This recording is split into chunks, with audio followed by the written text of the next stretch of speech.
And as the pandemic highlighted the need for more mental health care among young people, JCPS Superintendent Marty Polio and students from all over Kentucky spoke to a panel in Frankfort about what that care looks like to them.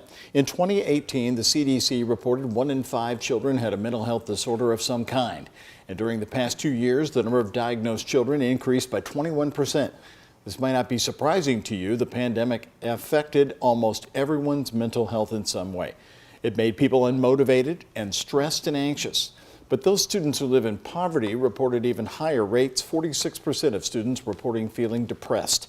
Students saying today that stability plays a major role in mental health, but they aren't getting the kind of education that resonates.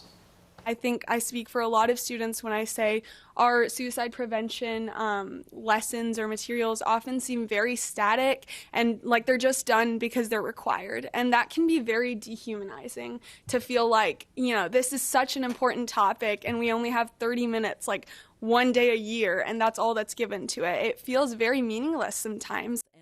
Kentucky Lieutenant Governor Jacqueline Coleman helps lead panels with the student ambassadors, a group of students from Kentucky, including several Jefferson County seniors there. They set up 10 events across the state where young people could come and learn about counseling and resources available to them. Then students were surveyed about what schools can do to help this growing mental health crisis.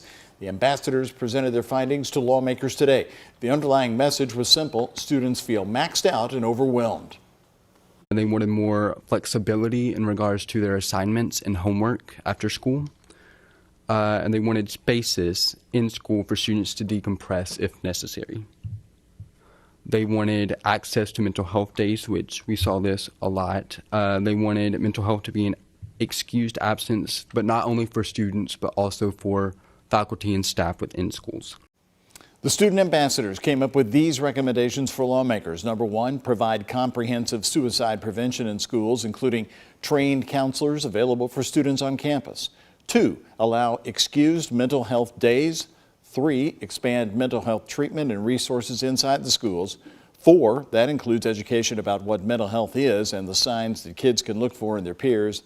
And lastly, educate staff and teachers about how they can help students who may be struggling.